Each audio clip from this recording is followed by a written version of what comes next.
Assalamualaikum warahmatullahi wabarakatuh.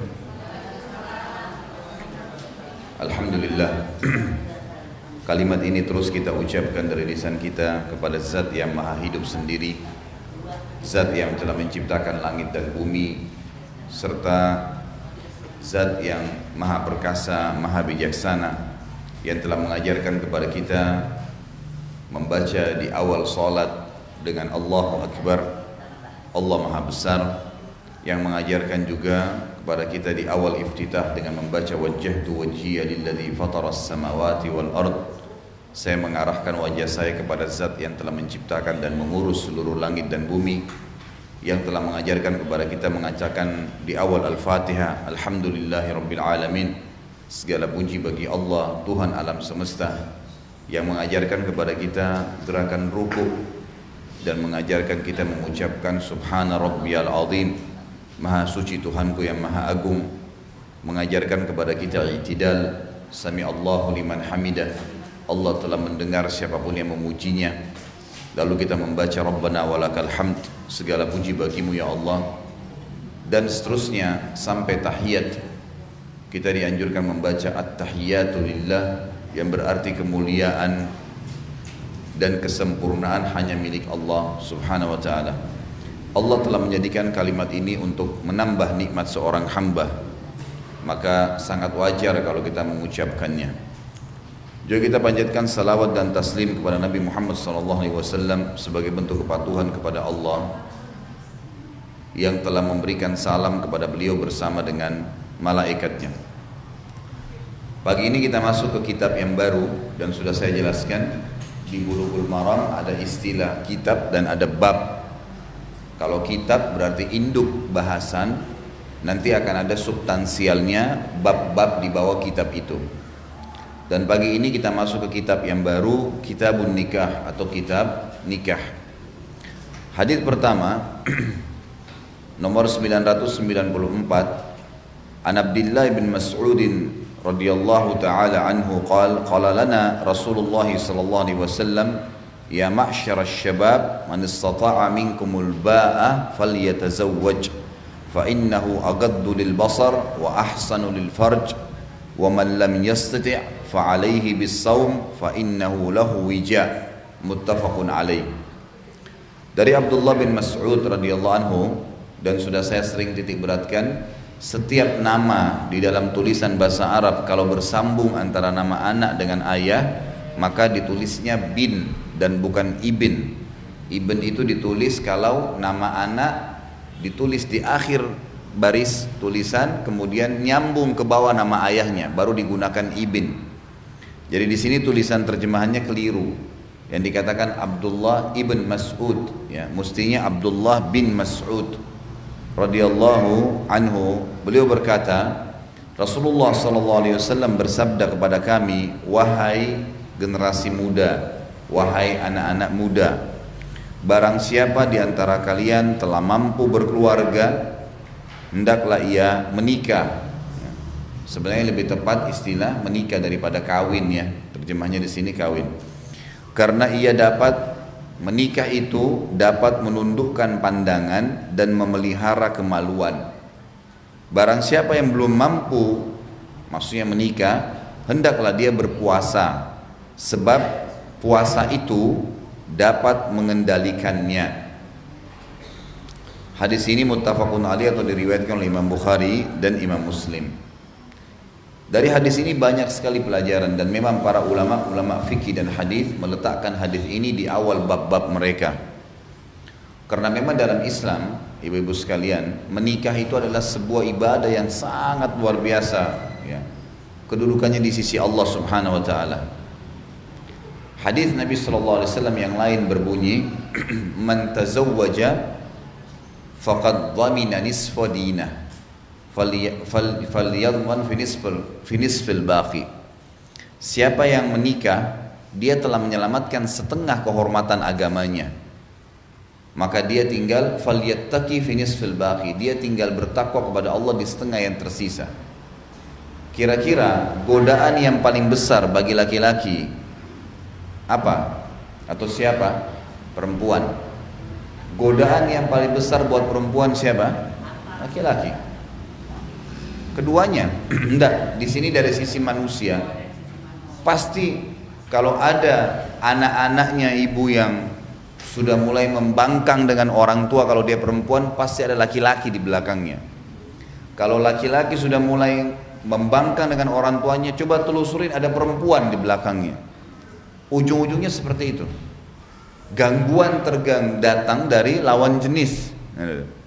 Lawan jenis ini berpengaruh sekali. Kok bisa seperti itu?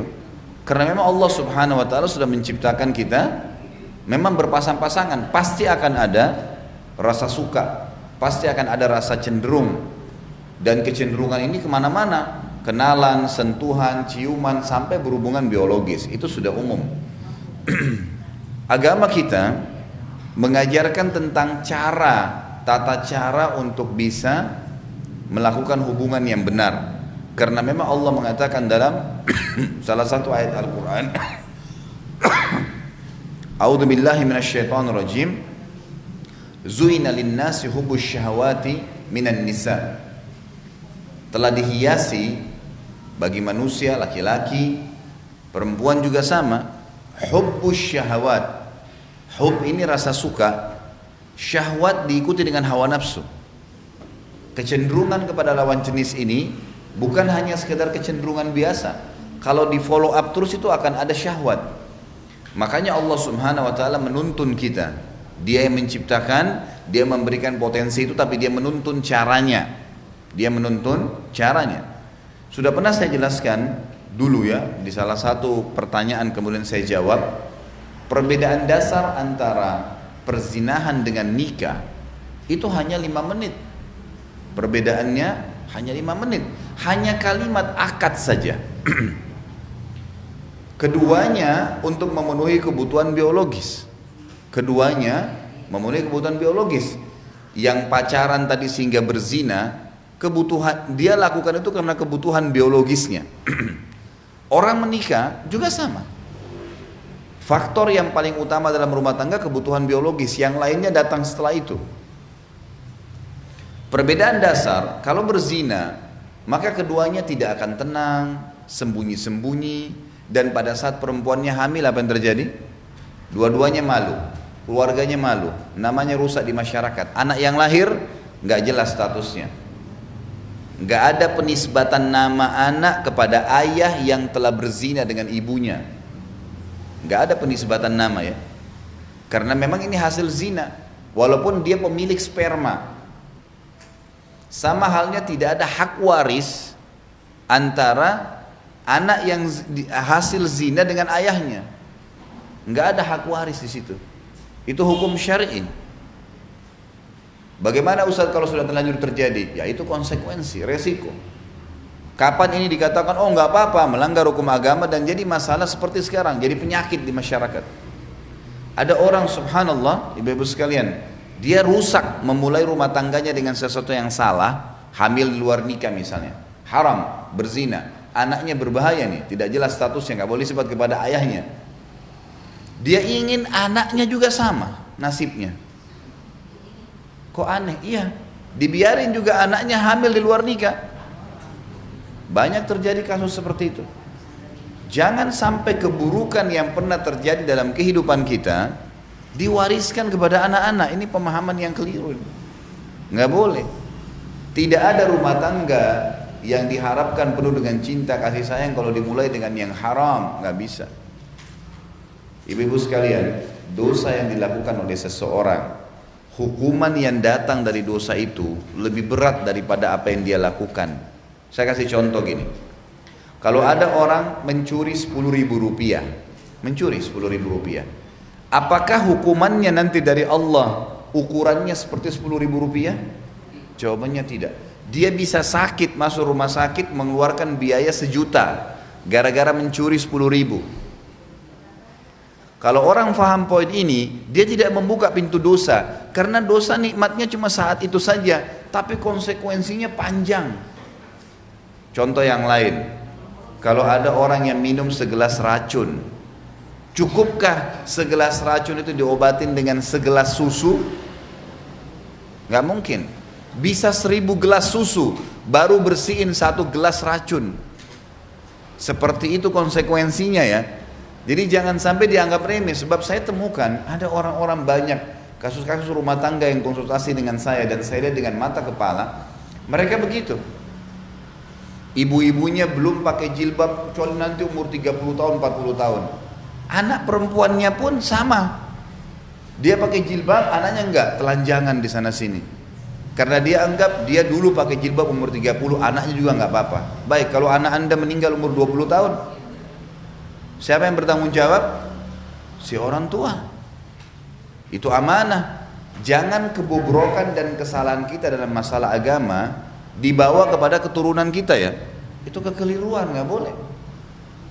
Jangan juga pernah mengukur kemampuan anak kita sesuai dengan kemampuan kita. Misal kita masukin di sekolah nih, hafal Quran 1 tahun 5 juz, lalu kita sendiri mungkin mengaji aja masih susah, mengkhatam Quran aja setahun sekali masih susah.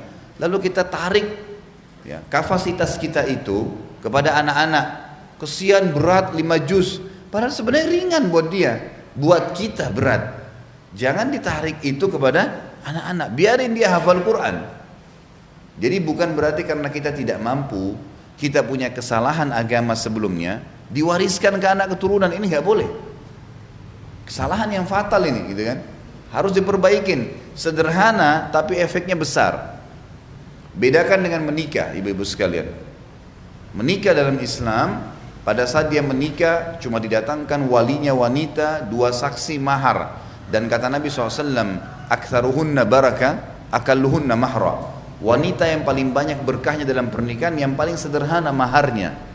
Makin sederhana diletakkan di depan dia pada saat akad nikah. Ini mahar ya. Mahar ini syarat untuk sahnya pernikahan. Bukan kita bicara saling bantu untuk biaya ongkos pernikahan, itu lain. Ini sesuatu yang ditaruh di situ. Kayak di Indonesia sudah bagus perangkat sholat dan seterusnya. Dengan kalimat akad, si wali mengatakan saya nikahkan kamu sama anak saya si fulana binti fulan dengan mas kawin ini. Si laki-laki bilang saya terima, sah pernikahannya. Tidak ada yang tidak tahu rahasia umum malam pertama mereka berhubungan biologis. Pada saat istrinya hamil, apa yang terjadi? Dua-duanya senang, keluarganya senang, namanya harum di masyarakat, dan anak yang lahir jelas statusnya. Perhatikan beda antara zina sama nikah. Dia bisa berhubungan biologis dengan tenang, milih waktu, milih tempat, nggak ada yang curiga, jalan sama-sama, orang tahu oh istrinya, oh suaminya, nggak ada masalah. Lalu kenapa ada orang milih jalur ini nih? Yang anehnya banyak sekali muslimah yang tidak sadar masalah ini.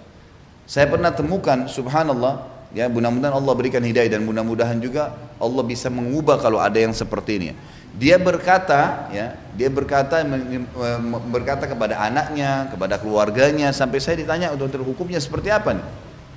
Nggak apa-apa deh, anak saya pacaran di rumah saya, daripada nanti dia di luar saya nggak tahu sama siapa. Jadi pacarnya datang ke rumah, subhanallah, masuk sama-sama di ruang tamu, duduk berdua di belakang di taman, masuk dalam kamar, nggak apa-apa. Loh subhanallah ini. Terus yang tanggung dosanya siapa? Ya ibunya, ayahnya. Kok bisa? Sama saja antara anak kita berzina dengan pacarnya di rumah dengan orang lain yang kita datangkan suruh berzina di rumah, sama persis. Bedanya cuma ini statusnya anak. Apakah rumah kita bisa dapat berkah kalau begitu?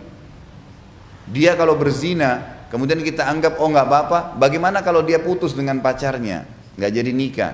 Bagaimana kalau dia hamil di luar nikah ditinggalin oleh laki-laki tersebut? Ini belum kita bicara efek dosa ya. Ini baru efek sosialnya. Udah kacau balau. Baik Ustaz, sekarang kalau mau menikah, bagaimana caranya kalau orang tidak pacaran? Ada rahasianya. Ada 3 poin besar di dalam hukum fikih kita.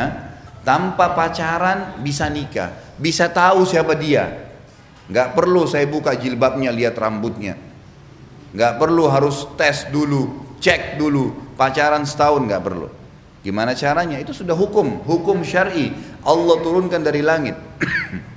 Ada 3 hal yang mendasar, ibu-ibu boleh lakukan, bapak-bapak boleh lakukan. Yang pertama, melihat sesuatu yang menarik dari calon pasangan kita, dan tolok ukurnya wajah dan telapak tangan saja. Itu hukum syar'i begitu. Wanita kalau dinazar dilihat wajah dan telapak tangan. Itu tolak ukur. Kata ulama fikih, ini ilmu fikihnya ya, bukan dari saya. Hukum agama menjelaskan wajah itu memberikan simbol dari kepala sampai ke perutnya, dan telapak tangan memberikan simbol dari kemaluan sampai ke kakinya. Itu sudah rahasia umum di kalangan para ulama. Artinya hukum bukan rahasia lagi ya, hukum agama begitu.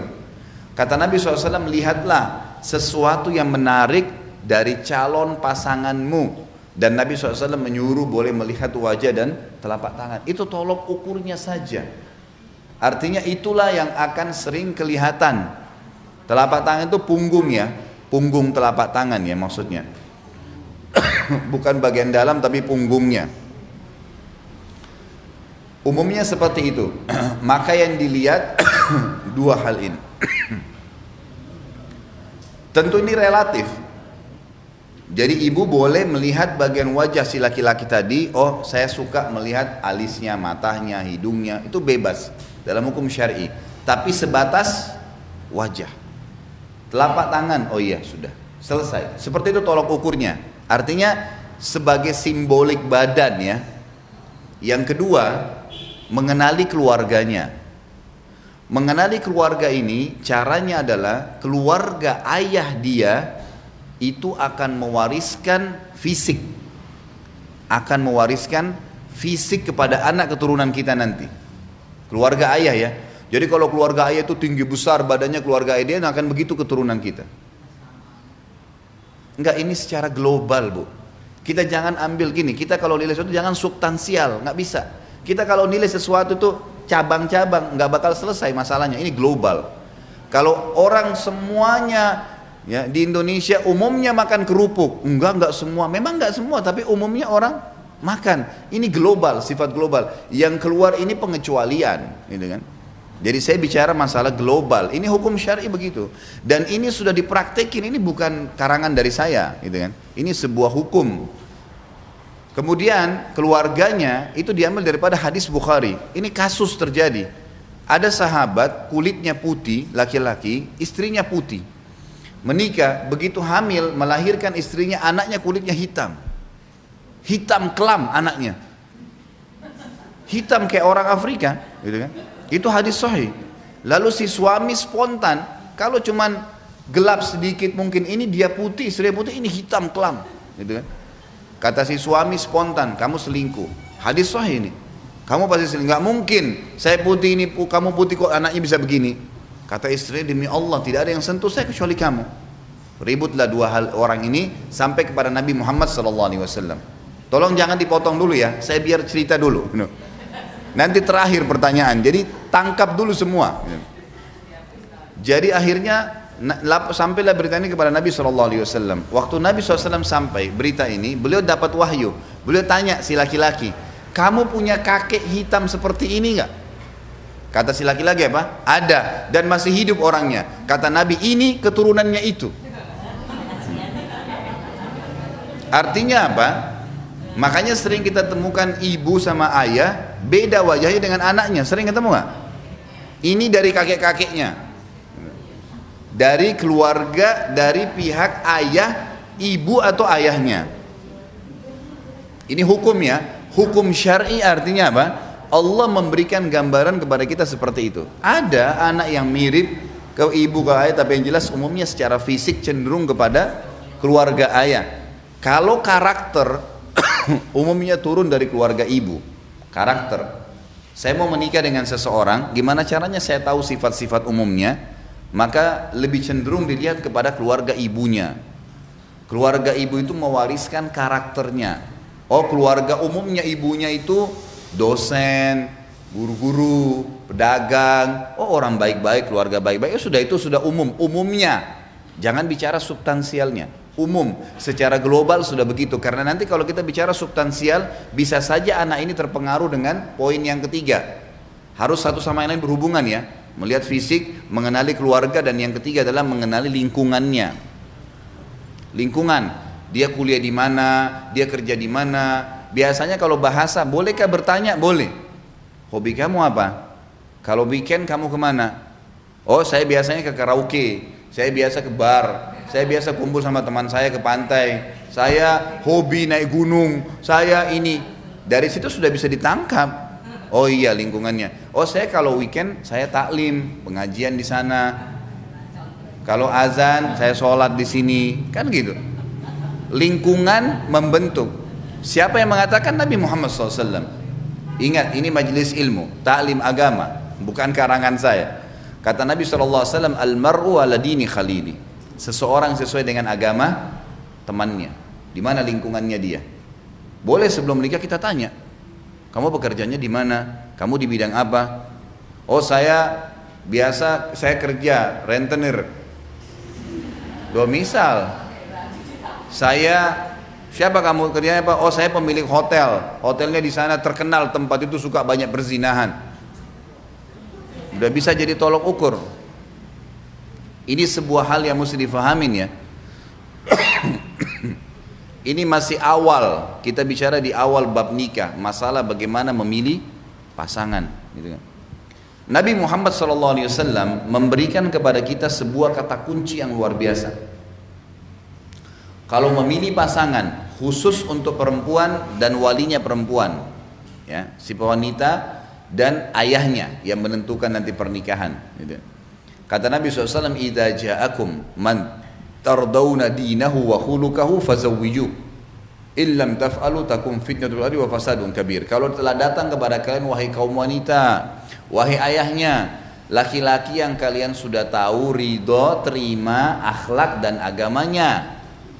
Tidak ada di sini fisiknya ya, relatif.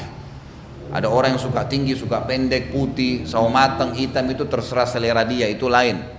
Yang dimaksud sini globalnya. Yang kalian harus fokus adalah akhlaknya, perilaku, tutur katanya, bermuamalahnya seperti apa, dan agamanya. Azan ke masjid, sholat laki-laki itu, dia menjaga pandangannya, menjaga dari hal-hal yang haram, maka terimalah lamarannya. Kalau tidak, akan terjadi kerusakan di muka bumi. Artinya hidup kalian akan kacau kalau bukan itu yang dipilih, gitu.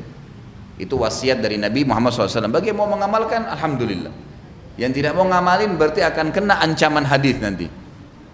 Banyak orang, ada kasus rumah tangga pernah, ada ibu-ibu bilang, Ustaz saya 10 tahun nikah, suami saya nggak mau sholat, suami saya suka selingkuh, sana sini segalanya buat macam-macam. Ada yang masih mabuk. Ada juga bapak-bapak pernah bilang, Ustaz saya 10 tahun nikah, istri saya nggak mau pakai jilbab, nggak mau bakti, bantu saya untuk bakti dengan orang tua saya, nggak mau ini, nggak mau itu, nggak jalankan kewajiban, suka bangkang, gitu kan. Ada kemarin satu orang laki-laki subhanallah bicara sama saya, Ustaz saya baru cerai sama istri. Kenapa akhi? Kok bisa cerai? Baik, bisa ketemu nggak bicara sebentar? Baik, silahkan. Kebetulan memang dekat rumah saya dan memang dia saya kenal gitu. Jadi saya tidak waktu khusus, tapi memang pas mau pulang kami mampir di pinggir jalan, lalu dia ngobrol lah. Dari ceritanya dia, terus terang ya, tidak masuk di akal saya. Saya nggak tahu kalau ada kasus seperti itu. Dia bilang, saya kalau mau keluar, istri saya curiga mungkin di luar ini saya akan ketemu sama perempuan, padahal sebenarnya tidak. Pasti pintu dikunci, ditahan. Kalau saya mau keluar, diajak berantem. Dan berantemnya tuh pukul-pukulan fisik. Loh, ini perempuan dari mana asalnya nih? Gitu. Luar biasa mau ngajak berantem laki-laki, ngapain? Ngapain ini? Pertanyaan saya satu kepada orang-orang semua ini. Kalau ada ibu-ibu pun yang hadir mengalami kasus yang sama, pertanyaan saya coba dijawab dalam hati aja sendiri. Sebelum menikah, tahu nggak kalau orang itu begitu? Umumnya jawabannya sudah. Yang menikah sama laki-laki yang dasarnya selingkuh itu ternyata dia sudah tahu laki-laki ini sebelumnya playboy memang. Udah memang gonta-ganti pasangan. Dia tahu pernah pacaran sama temannya, sama ini, sama itu. Dia tahu.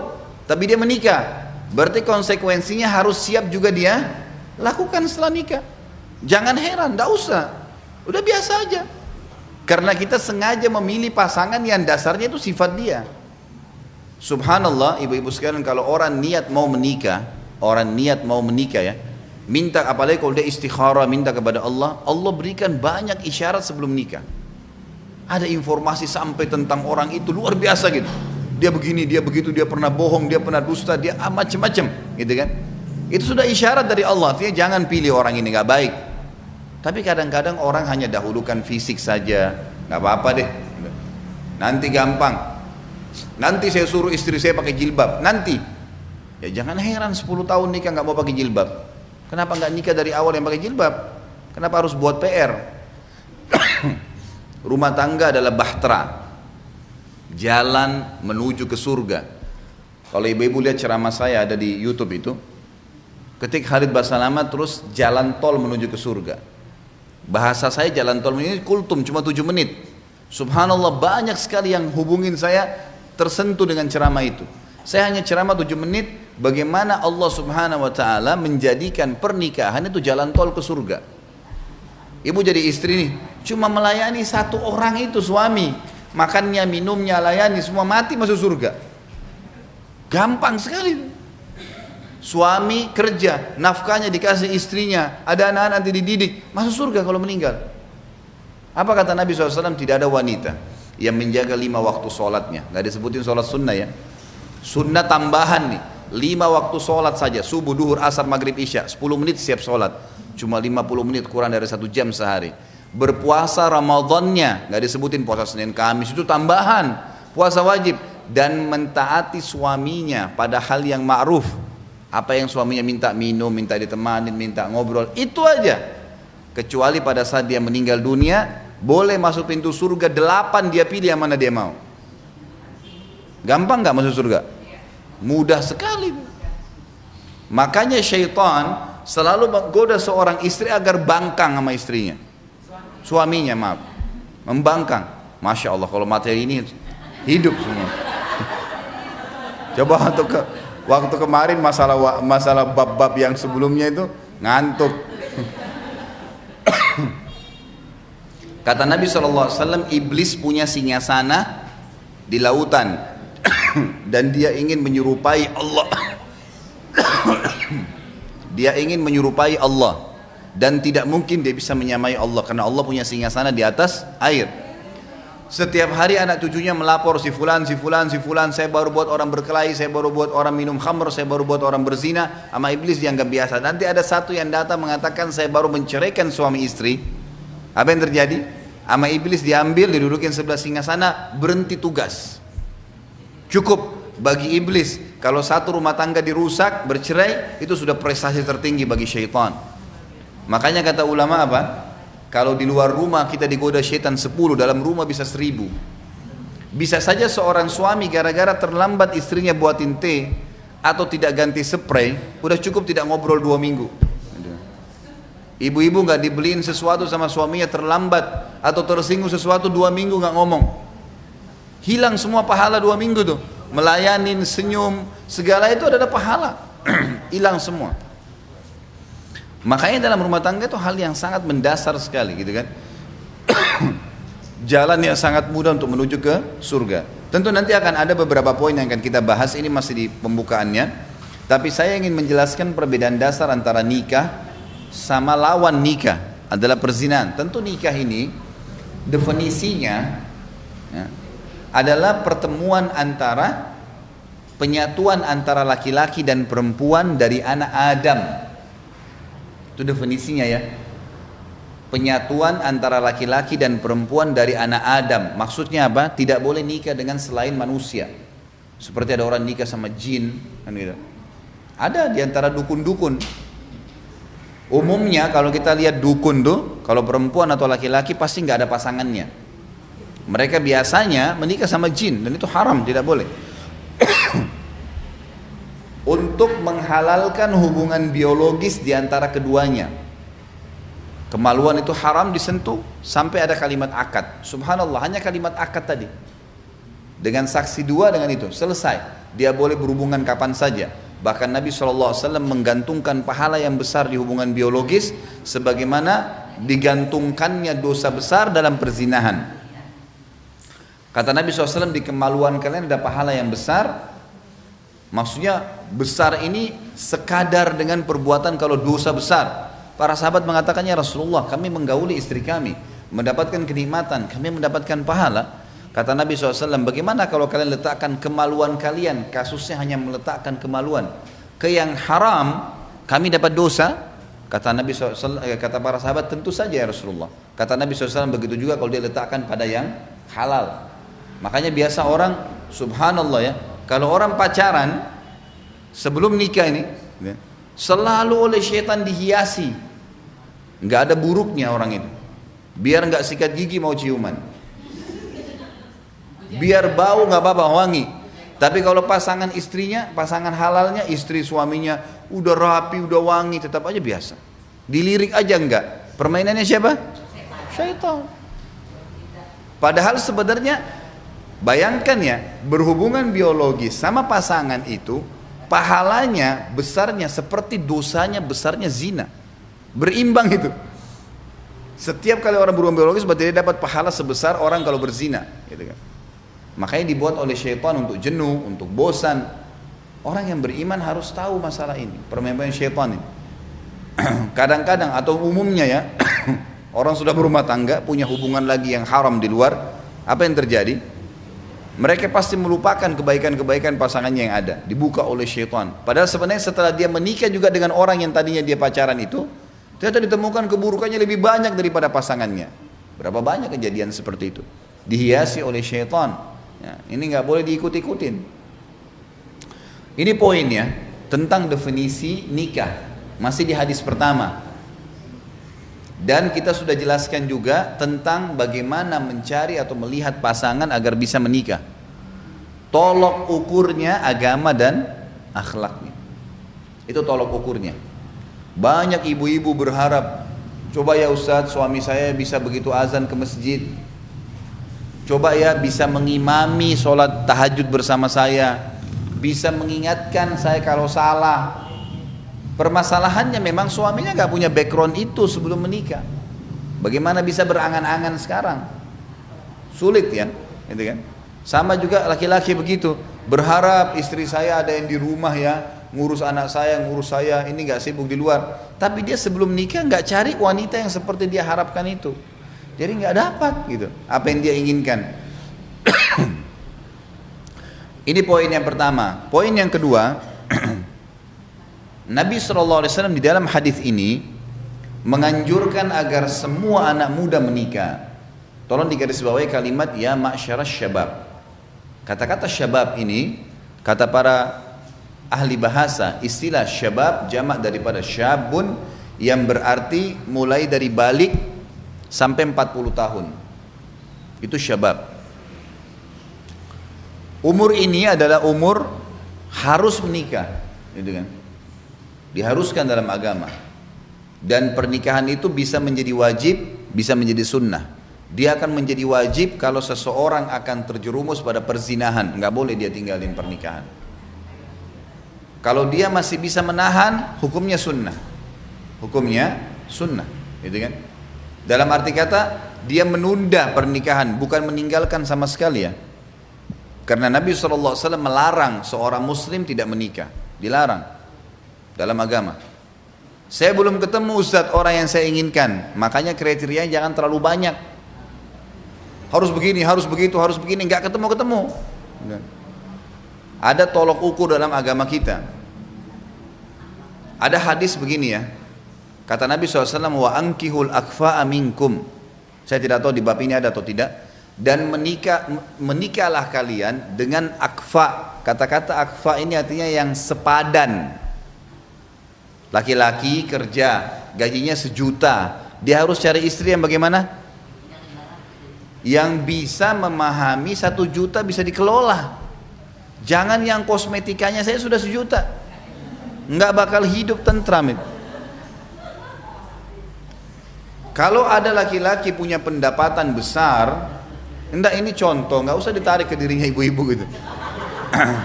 Saya bicara kalau ada laki-laki pekerjaannya gajinya 1 juta, dia harus cari istri yang akfa namanya. Akfa itu sepadan, yang bisa menerima pendapatan dia segitu, gitu kan? Dia punya fisik, ciri khasnya ada. Dia mencari yang kurang lebih sepadan dengan dia, supaya tidak jomplang ini. Nanti kalau ini terlalu cantik, ini enggak, nanti jadi masalah. Pasti akan ada jenjang sosial. Nanti kalau sudah nikah ada kejenuhan, ada begini, ada macam-macam. Memang itu sering terjadi. Makanya hikmah yang Nabi SAW sampaikan luar biasa. Nikah dengan orang yang sepadan secara ekonomi, jenjang sosial, keadaan fisik, semuanya itu disuruh sepadan. Artinya cari orang yang mudah kita berbaur. Sebagian ulama mengatakan sesuku boleh, senegara, sama cita rasa makanannya. Memang begitu. Ada orang maksain diri, mohon maaf kalau ada yang menikah ya, boleh saja, bukan tidak boleh. Kalau kita melampaui kapasitas kita ibu-ibu sekalian, kita harus tahu berarti kita harus menyiapkan ekstra energi, ekstra waktu. Fahami kalimat ini ya. Misal ada orang Indonesia, bahasanya Indonesia, biasa makan sayur dan sayur asam, tempe, gado-gado segala. Baik, nikah sama orang luar negeri. Terjadi berarti kapasitas dia tiap hari dia makan makanan Indonesia ini. Nikah sama orang asing makanannya juga ada sendiri. Ini butuh ekstra waktu, ekstra energi, adaptasinya lebih. Kalau siap silahkan, tapi harus paham. Ada orang, iya nggak apa-apa karena ini orang bule. Baik, tinggal di negaranya sama-sama 3 bulan, 5 bulan, pengen pulang Indonesia, rindu gado-gado, pas ngidam maunya mangga asem dari mana di? Susah. Bisa nggak? Boleh dalam Islam, nggak apa-apa. Tapi melampaui kapasitas membutuhkan tambahan apa? Energi, waktu, susah. Makanya Nabi bilang, yang akfa aja, yang sepadan aja, sebahasa, sama makanannya, cuaca yang sudah biasa kita hidup seperti ini ya sudahlah ini laluin, kehidupan dunia kan sebentar, gitu kan. Boleh ini di anu ya, secara fisik silahkan itu relatif. Tapi kita bicara globalnya. Bagaimana supaya nanti pada saat berumah tangga itu gampang adaptasinya, ya, gampang beradaptasi. Ini yang dimaksud dengan akfa. Ini hal-hal mendasar yang Nabi SAW sampaikan. Kemudian poin yang lain, anak muda ini, anak muda perlu segera dinikahkan. Ibu-ibu gini, punya anak. Biasanya anak-anak itu berbeda-beda karakternya. Kalau ada anak-anak yang kita lihat kebutuhan kepada lawan jenisnya besar, kebutuhan kepada lawan jenisnya besar, kelihatan. Kalau perempuan mungkin lebih genit, mungkin kalau laki-laki seperti apalah ya bahasanya. Pokoknya kita lihat anak ini agak berbeda. Kita sudah coba didik agama segala, tapi kayaknya dia terlalu lincah, cenderung kepada lawan jenis ini besar. Nikahkan segera. Oh belum aja ijazahnya Ustaz, mau diapain ijazah itu? Mau dipaksain ada ijazah sementara nanti dia bergaul bebas? Salah pemahaman itu, nggak boleh. Kecuali dia bisa ngontrol diri, kita berhasil membentuk dia pribadi yang tenang, bisa ngontrol itu lain. Kalau enggak jangan, karena selama anak belum menikah yang bertanggung jawab siapa? Orang tua, kita yang nanggung itu.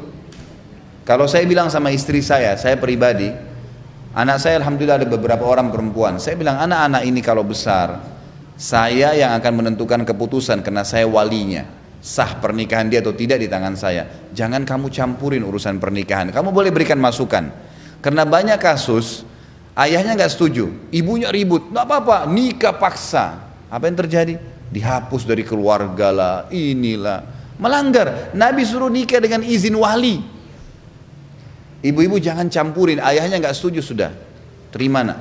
Memang hukum Allah begitu. Kalau mau lebih tenang ya, ibu nggak menanggung, ibu nggak keluar dari kapasitasnya ibu. Kapan ibu paksain anaknya nikah tanpa izin ayahnya, ibu harus menyiapkan ekstra waktu, menjadi pengganti ayahnya. Kapan dia ribut sama suaminya, dia akan datang ke ibu, akan ribut, mestinya ayahnya yang hadapin tuh.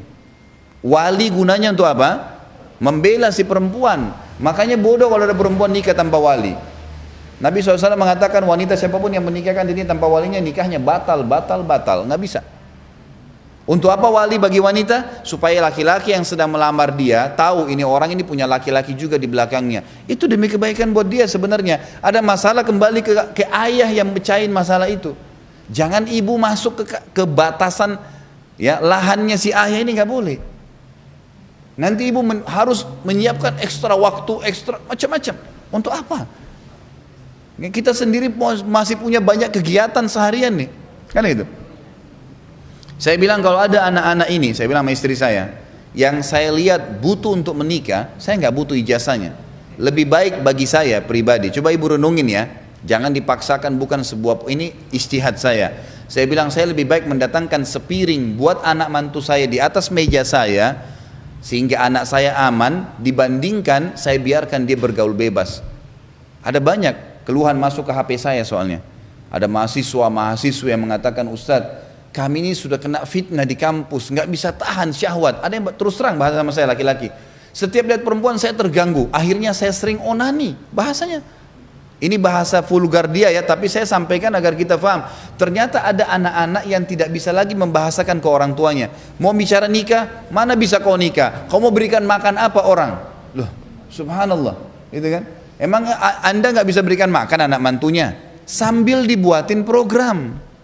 Sambil dibuatin program setelah itu. Program apa, diberikan modal. Tapi anak ini sudah aman, tanggung jawab kita aman. Perhatikan hadis Nabi ya. Siapa yang membina anaknya sampai menikah, baginya surga. Hadis ini. Artinya apa? Tugas kita sampai menikah. Jangan disembarangin gitu. Kesian loh. Kadang-kadang terutama anak laki-laki umumnya, anak perempuan biasanya masih dilepas oleh orang. Anak laki-laki dibiarin, nanti sudah sarjana nih, umurnya sudah 25 tahun. Nanti nak, tunggu dulu punya rumah, tunggu dulu punya mobil. Ini umur berapa mau menikah? Kebutuhan biologis dia nggak bisa dibendung. Nggak bisa dibendung. Itu sudah fitrah. Ini egois nih orang tuanya seperti ini, nggak boleh. Biarin menikah, gitu kan? Nanti sekolahnya nggak selesai, siapa yang bilang? Saya tahu ada teman-teman saya menikah waktu kami masih mahasiswa di Madinah, selesai itu prestasinya bagus, kuliah di Madinah istrinya dibawa, bahkan ada yang sampai selesai S1 tuh punya anak di kota Madinah, ada. Tapi nggak ada masalah buat mereka, cuman hidupnya jauh lebih tentram gitu. Ada banyak kasus untuk saya berikan masukan jemaah saya, nikahkan anak-anak. Baik Ustadz, belum punya kerjaan, Anda punya pendapatan nggak? Punya. Baik, ini cari anak yang sepadan, yang bisa menikah dengan anak kita, yang bisa bimbing, sepadan sama dia lah, gitu kan? Bisa sefaham, sebahasa, insya Allah berdoa sama Allah, Allah akan tuntun. Setelah itu kita buatin program, banyak yang ikutin ini, akhirnya berhasil. Anak mantunya diikutkan di perusahaannya, kerja daripada orang lain, baik kasih gaji orang ini, ajarkan dia, akhirnya betul-betul berjalan, dan hampir semuanya berhasil, tidak ada masalah, gitu kan? Ini kadang-kadang masalah sepele, cuman banyak mengganggu kehidupan orang dalam rumah tangganya, tapi dia tidak faham, kan gitu. Jadi menerlambatkan pernikahan anak-anak yang sudah cenderung dengan lawan jenis, perbuatan yang akan membuat banyak tambahan PR buat kita. Kita harus hati-hati, luar biasa. HP-nya belum yang telepon-teleponan, belum yang nonton film nggak benar, belum ini, karena dia tidak bisa kontrol itu. Kenapa nggak dinikahkan? Ada subhanallah orang tua berhasil menikahkan anaknya masih muda. Begitu menikah, anak laki-lakinya dia bilang sama saya, Ustadz, anak laki-laki saya ini dulunya kayak anak-anak. Setelah saya nikahkan, dia merasa punya istri, punya tanggung jawab, langsung jadi dewasa. Berubah total anak laki-laki itu. Tiba-tiba langsung kayak bijaksana, ngomongnya bisa diatur. Ternyata pernikahan merubah hidup dia. Dan itu fakta lapangan ibu-ibu sekalian. Nggak boleh kita membangkang. Kalau ibu membangkang tentang poin ini, keluar dari jalur, akhirnya memaksa anak kita terjerumus seperti umumnya sekarang anak-anak. Iya dia berkedok, iya, tapi di belakang perbuatannya luar biasa. Perbuatannya luar biasa, perbuatan yang salah semua. Mabuk-mabukanlah sama perempuan tidak benar. Ada bahkan karena dibiarkan tidak menikah, kena penyakit, naudzubillah, penyakit AIDS, penyakit ini, penyakit macam-macam. Karena dia tidak bisa kontrol dirinya.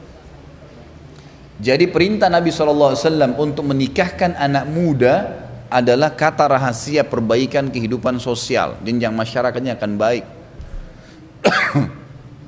Sekali lagi, kalau anak kita memang bisa ngontrol, dia sampai sarjana memang dia masih tenang, kita lihat bisa kecenderungan, tidak ada masalah. Alhamdulillah gitu kan. Saya bicara ini yang sudah nggak bisa dikontrol, maka solusinya adalah pernikahan, gitu kan. Ini juga diambil daripada sabda Nabi SAW tadi, wahai sekalian anak-anak muda, generasi muda. Saya tidak bicara menikah kecil ya, saya bicara menikah muda. Beda, gitu kan. Jadi menikahkan anak-anak kita yang muda, jenjang muda tuh dari balik ke atas, gitu kan. Saya sudah kasih tadi tolok ukurnya. Gitu. Jadi memang dia sudah dewasa, udah bisa membimbing, udah bisa dan segalanya itu seterusnya. Juga poin penting, anak-anak kalau mau menikah ibu-ibu sekalian, jangan diberikan kursus rumah tangga yang dia akan jalani 50-70 tahun dalam 1 jam. Ada orang tua, begitu mau malam pertama anaknya, sini nak, 1, 2, 3, 4, 5, 6, 7, 8, 100. Anaknya ini padat semua, yang mana yang dia mau jalanin?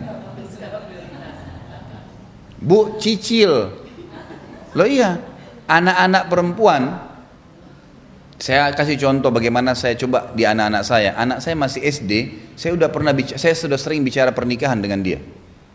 Saya bicara pernikahan dalam arti kata apa? Globalnya.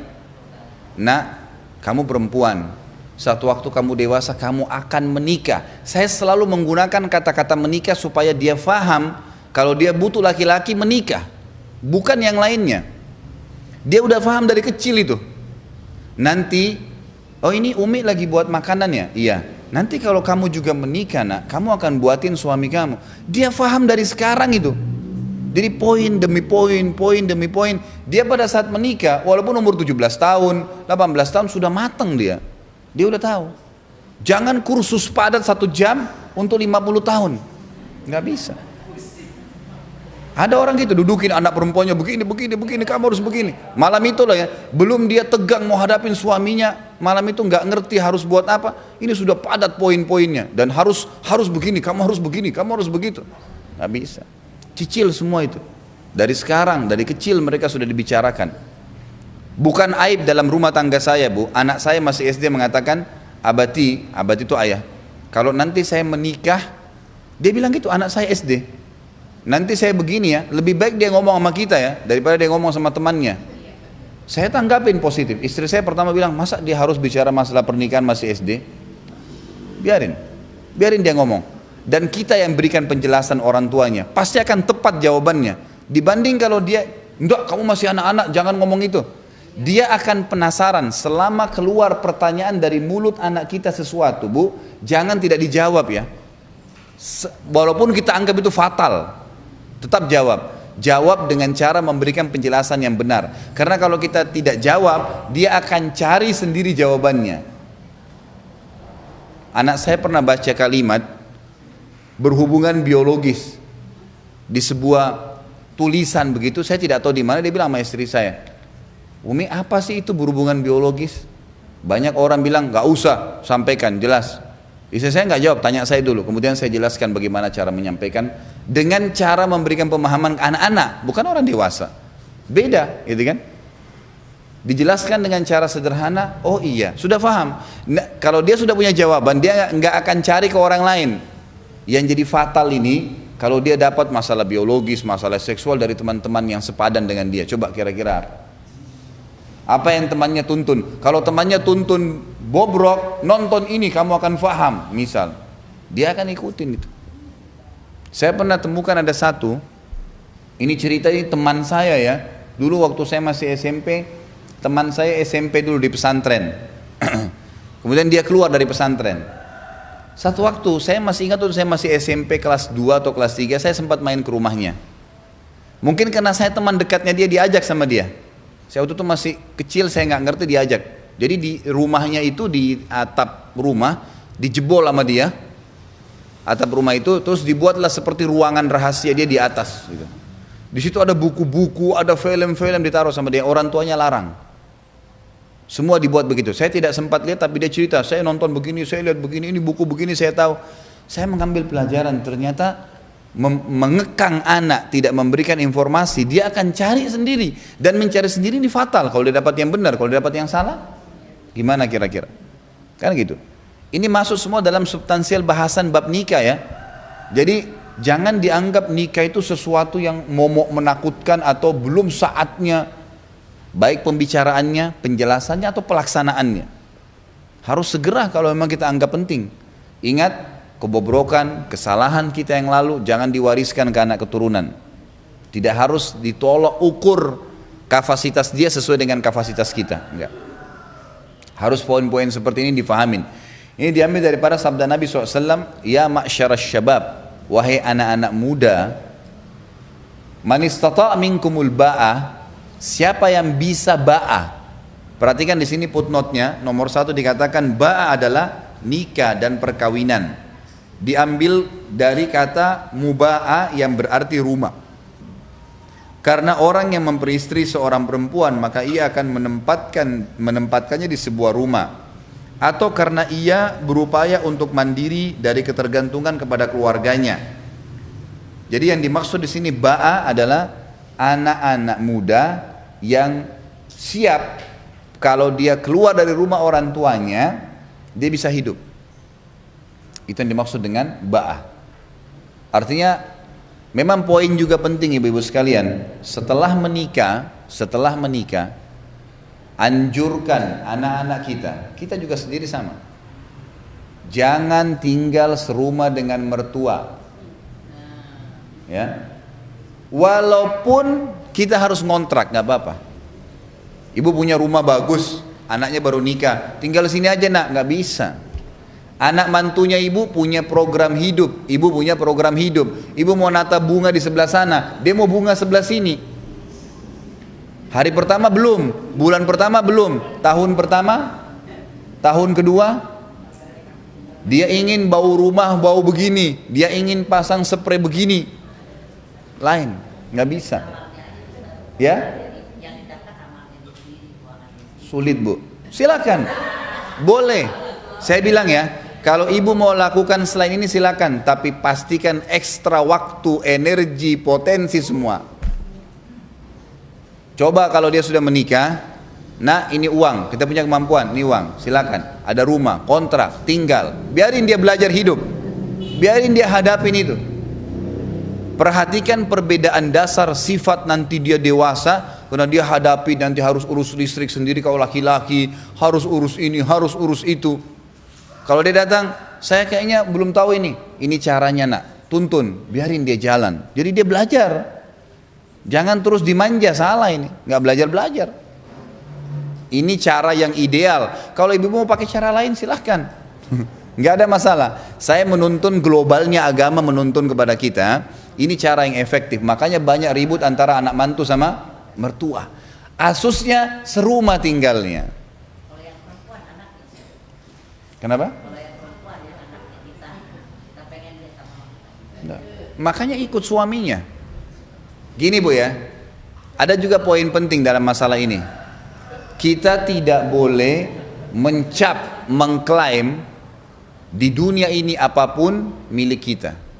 Nggak ada milik kita di sini. Kalimat ini dulu ya. Baju, mobil, anak, semua bukan milik kita itu. Mau tahu buktinya? Pada saat mati dibawa nggak? Nah, yang kita bawa mati itu milik kita tuh. Amal ibadah, badan ini.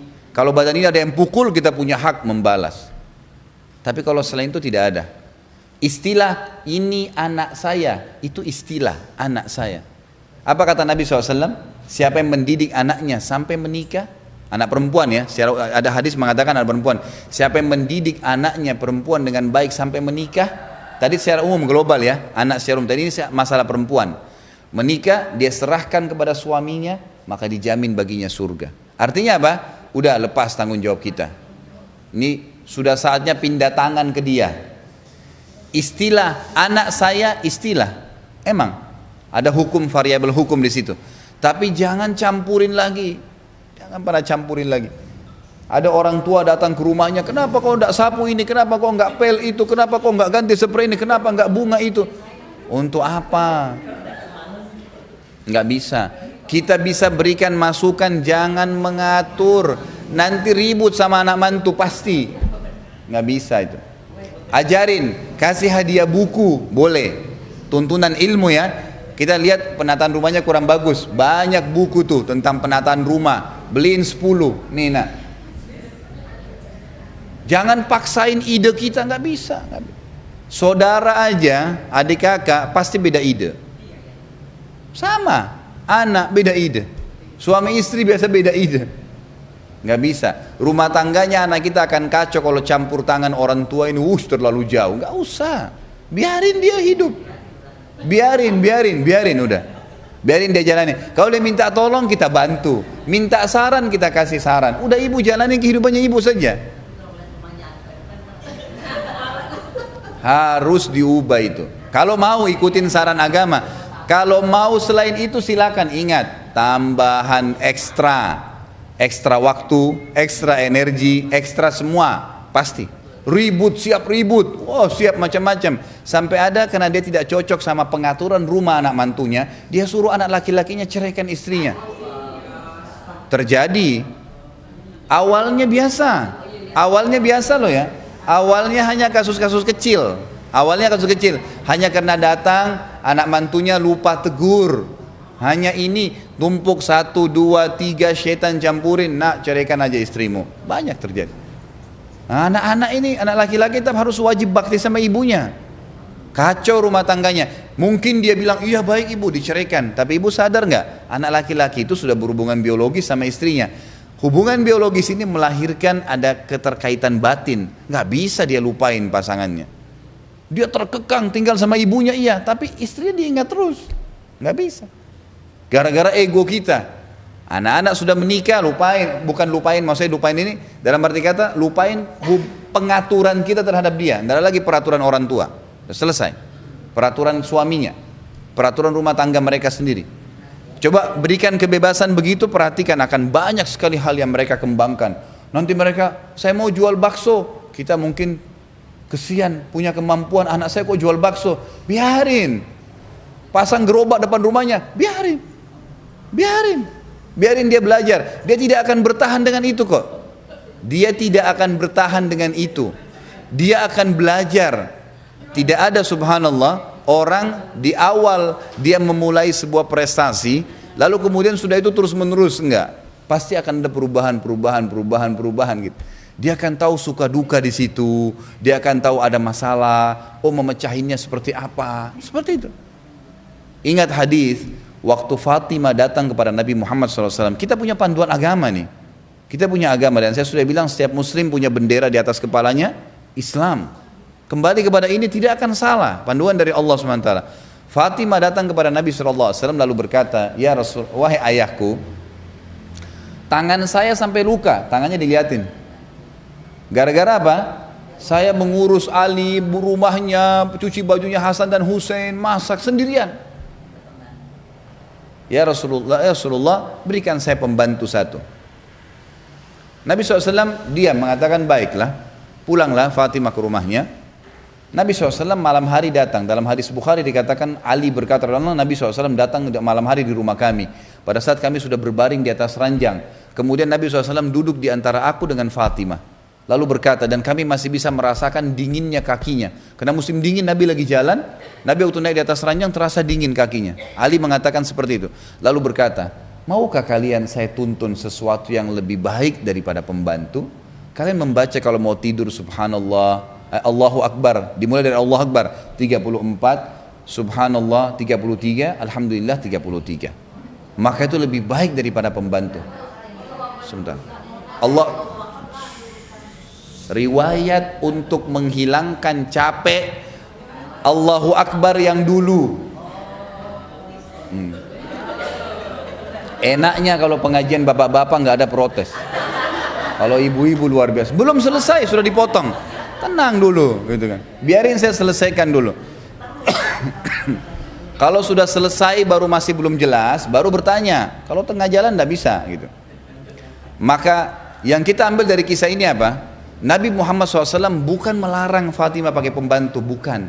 Tapi mau anaknya apa? Belajar.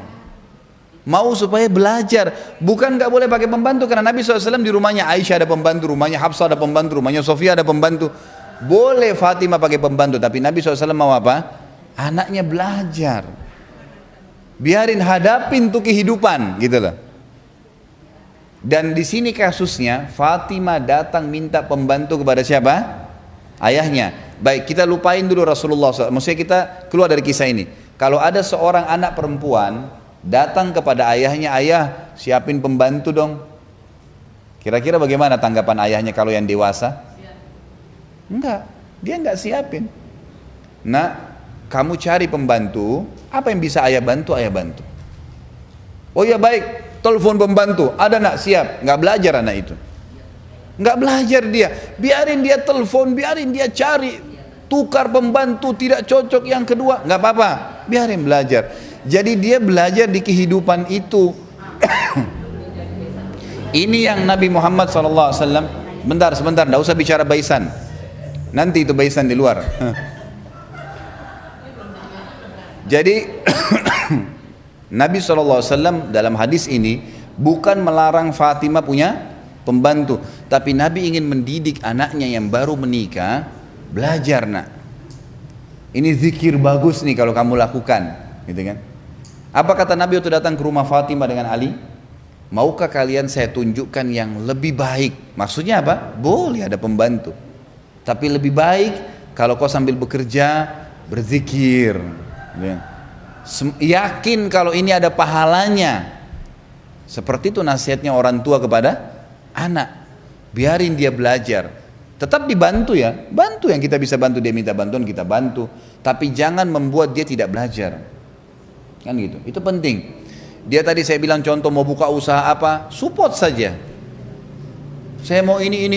Itu banyak anak-anak tidak kreatif, ibu-ibu sekalian. Kenapa? Setiap dia bilang satu ide, nggak bagus, orang tuanya langsung begitu. Kenapa biarin? Ibu datang anaknya perempuan, saya mau belajar buat gorengan. Untuk apa nak? Biar mbak aja yang buat. Loh kenapa? Biarin dia goreng, hangus tidak apa-apa. Bayangin dengan sejam 2 jam dia belajar, dia bisa goreng, yang dia bisa masak masakan itu sampai dia mati. Kenapa ditahan? Biarin ada mbak ya, atau suruh mbak tolong bantu ajarin, tidak apa-apa. Buat adonannya dia yang templungin, biarin. Kreativitas itu muncul. Banyak anak-anak vakum karena ini. Orang tuanya luar biasa sampai sudah menikah dicampurin semuanya. Ada kasus di Surabaya gitu, rumah tangga ngomong sama saya, Ustadz gimana nih, mertua saya ini bukan cuma mertua, ipar-iparnya semua. Telepon, suamimu sudah makan belum? Kamu masak apa hari ini? Apa ini? Rumah tangganya orang mau dicampurin sampai masak apa? Padahal suaminya sendiri nggak pernah ngeluh, nggak ada masalah, senang-senang saja. Bahkan suaminya senang kalau istrinya masakin, walaupun pas-pasan dia senang saja. Tapi ini yang iparnya, yang mertuanya yang campur baur, karena menganggap ini sayang diri anda sendiri, nggak usah sayang orang lain. Biarin aja dia berkembang. Kalau sayang kita harus apa? Meluruskan, mendidik, membina, itu sayang. Kalau ibu-ibu punya teman semuanya baik di mata dia, walaupun kita buat salah, jangan jadikan teman nih, bahaya. Kita nggak tertuntun, gitu kan? Nggak jadi baik. Tapi kalau ada teman, kamu salah loh, kamu begini loh. Kalau kita lagi benar, bagus tuh yang kamu lakukan. Nah ini sahabat yang benar nih. Kita jadi berkembang, gitu kan? Harusnya begitu. Jadi pahami nih masalah ini. Jadi kata-kata ba'a di sini dalam hadis adalah pada saat dia mampu untuk tinggal rumah sendiri, dan itu sudah harus dibina dari kecil, udah terbiasa itu. Mulai saja dari komunikasi. Anak-anak dari kecil ajar ibu-ibu sekalian, biarin tata kamarnya sendiri. Bangun tidur, masuk kamar mandi, kembali mbaknya sudah rapiin. Biarin dia belajar. Ya kan gitu. Mbak suruh tuntun enggak apa-apa. Nanti kalau dia bisa tata sendiri, bagus itu, positif gitu kan. Bukan berarti kita tidak, enak pembantu nggak dibayar nggak kerja, bukan, dia kan kerja yang lain. Seperti itulah, itu yang dimaksud dengan ba'a. Kata Nabi SAW, falyatazawwaj, artinya sebaiknya dia menikah atau dia dinikahkan oleh orang tuanya. Ya, jadi kalau kita lihat anak-anak ini sudah mampu, silahkan nikahkan saja. Apa fungsinya menikah? Ada 2 hal. Dalam hadis ini disebutkan, fa innahu aghaddu lil basar. Menikah itu bisa menurunkan mata dari pandangan yang haram, tidak jelalatan. Dia terkontrol. Subhanallah, coba kalau ibu-ibu masih punya anak laki-laki, bujang, ibu lihat memang dia butuh nikah, sebelum jadi sarjana pun nikahkan coba. Subhanallah, lihat perubahan totalnya itu. Dia akan fokus ke istrinya, karena dia tahu perempuan pertama hidupnya ini perempuan pertama yang dia kenal, gitu kan? Langsung menikah. Dia akan fokus, dia akan sayang, dia akan perhatian. Perempuannya juga sama. Kalau begitu dia cenderung sama laki-laki langsung dinikahkan, laki-laki pertama yang dikenal suaminya, dia akan fokus ke rumah tangganya. Bedakan dengan orang yang sudah gonta-ganti pasangan sebelumnya. Itu jadi sulit, karena dia membanding-bandingkan terus. Padahal manusia pasti ada kekurangan dan kelebihan. Gak ada orang yang semuanya sempurna, gak ada. Gitu kan? Nabi SAW manusia pernah mengharamkan madu gara-gara melihat istrinya cemburu satu sama yang lain. Langsung Allah tegur. Nabi Muhammad SAW ternyata juga punya sebuah keputusan yang manusiawi, gitu kan? Bisa menurunkan pandangan dari yang haram. Kata ulama hadis adalah dia terjamin tidak melihat lagi hal-hal yang haram karena dia rasa tercukupi. Berhubungan dengan kata-kata juga guddul basar di sini dalam pernikahan ibu-ibu sekalian. Usahakan dalam rumah tangga selalu yang kita fokus, apa yang disenangi dipandang oleh pasangan kita selama itu halal. Misal pakaian, penampilan, penataan, gitu kan. Seorang istri semestinya mencari ridho suaminya di situ. Seorang suami juga sama, berusaha berhubungan dengan masalah bisa menahan pandangan dengan pernikahan, kata ulama, menahan dari yang haram, dan dia terpenuhi dari apa-apa yang dia senang. Kalau saya biasa tuntun dalam pelatihan pernikahan ya, sebelum menikah, maka yang saya tuntun, kalau kalian ada beberapa pelatihan di Jakarta ini saya isi. Jadi misal kalau pas sudah menikah, salah satu pola yang menarik ya, yang bisa membangun keharmonisan adalah satu sama yang lain saling bertanya suka dengan pakaian apa. Kalau berdua, yang kira-kira dia idam-idamkan dari pasangan dia, lawan dia. Misal si laki-laki ini suka kalau istrinya pakai baju tidur warna ini, suka kalau pakai celana seperti ini, khusus untuk pada saat berdua ya. Si suami juga, si istri juga mengatakan dia suka baju laki-laki yang pakai baju kaos ketat lah, warna hitam lah, celana pendek lah ini. Baik, coba saling memberikan hadiah, coba. Kasih uang istri, suruh dia beli, gitu kan? Subhanallah, efeknya besar sekali itu, besar sekali. Saya mohon maaf secara pribadi ibu-ibu sekalian, waktu saya awal nikah, saya beli baju untuk istri saya yang saya suka. Saya yang pilihin. Saya masuk ke toko, saya beliin pakaian dalam, saya beliin yang saya suka. Dia pakai, saya terhibur. Terjawab itu. Hal yang mungkin orang anggap terlalu vulgar ya, tapi sebenarnya hal itu betul-betul menahan pandangan mata. Membuat saya tidak butuh lihat apapun di luar. Gak ada sesuatu. Agaddulil basar kata Nabi. Menahan pandangan dari hal-hal yang buat salah kita. Ibu juga begitu. Laki-laki apa kira-kira yang paling digemari, yang disuka? Dari penampilan secara khusus ya. Ini kita bicara penampilan. Maka kita melakukan itu pada pasangan yang Allah sudah halalkan. Kemudian dikatakan wa ahsanu lil farj. Ini manfaat yang kedua. Menurunkan pandangan dari yang haram pernikahan, dan yang kedua adalah menjaga kesucian kemaluan seseorang. Kemaluan itu akan dinilai suci dalam agama kapan? Kalau dia hanya diletakkan pada tempat yang dihalalkan saja. Selain itu nggak ada. Jadi akan terjaga kesucian, kehormatan, kemaluan seseorang. Ada hadis lain berbunyi ibu-ibu sekalian, berbaktilah kalian dengan kedua orang tua kalian, maka Allah akan karuniakan kalian anak-anak yang berbakti dengan kalian. Perhatikan unsur timbal baliknya ya. Menjalankan perintah Allah di sini, datang rentetannya sama. Dalam hadisnya dikatakan al-jaza min jinsil amal, balasan akan datang sesuai dengan kadar perbuatan seseorang. Lalu kata Nabi SAW apa? Jagalah kesucian, kehormatan, kemaluan kalian. Allah akan jaga kesucian, kehormatan, kemaluan pasangan kalian. Kita nggak bisa bu mengawasin suami saya kemana ya, istri saya lagi buat apa ya. Ngapain habisin waktu untuk itu? Di kiri kanannya ada malaikat raqib, bodyguard, catat semuanya, baik buruk, dan yang hukum dia Allah, bukan kita. Kita ingkar mungkar kapan? Kalau kelihatan di depan mata saja, gitu kan? Makanya ingat nasihat saya ya, jangan ngambil tugasnya raqib dan atid. Ini yang ketawa-ketawa tahu masalahnya ya. Tidak perlu pulang rumah suami itu periksa HP-nya, untuk apa? Untuk apa?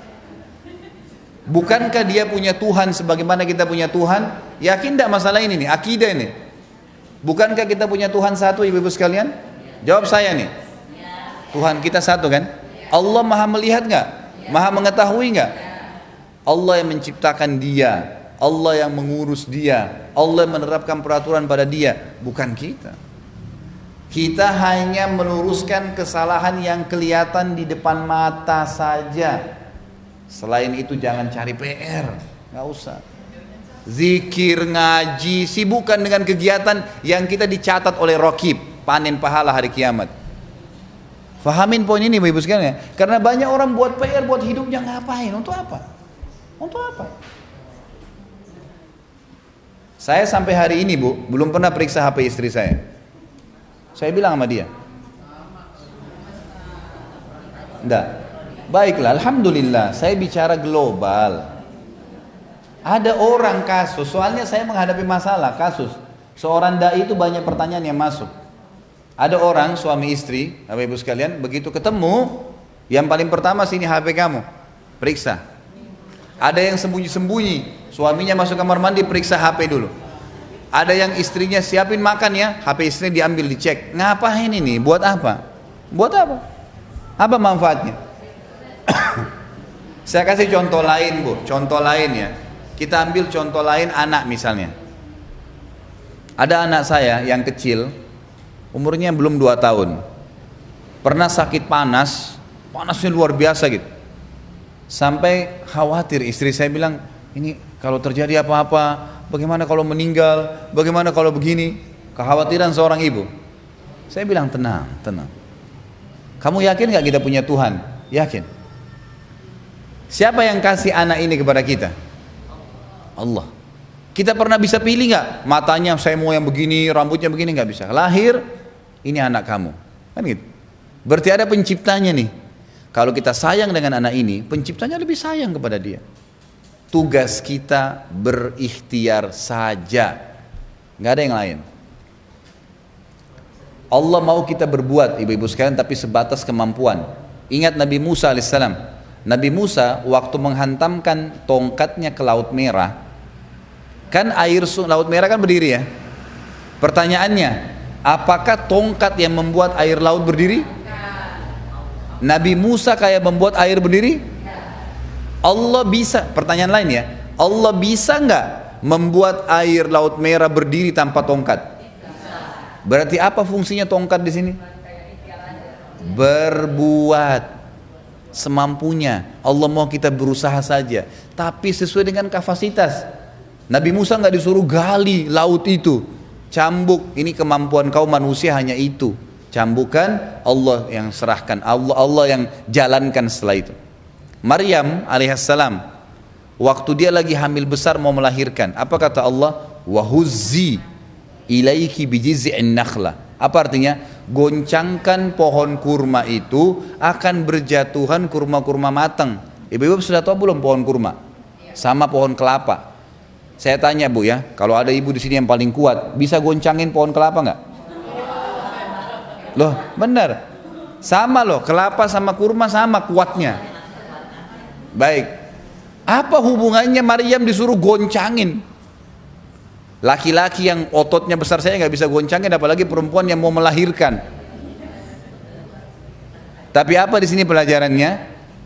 Allah suruh ikhtiar. Goncangin, sentuh dikit, jatuh buahnya. Yang berat pun tidak usah kita bayangkan, itu Allah yang akan lakukan. Yang penting kita berada di koridor Allah. Jadi tugas kita cuma berikhtiar dan semampu kapasitas kita. Jangkauan mata kita cuma sampai di sana, ya inilah kapasitas kita. Yang kelihatan kita luruskan kalau salah, kita dukung kalau benar. Di luar sana nggak ada tugas kita. Secara agama ya, saya bicara global sekali lagi, jangan bicara substansialnya. Jadi di sini kita melihat secara global. Hidup akan tenang kalau gitu bu.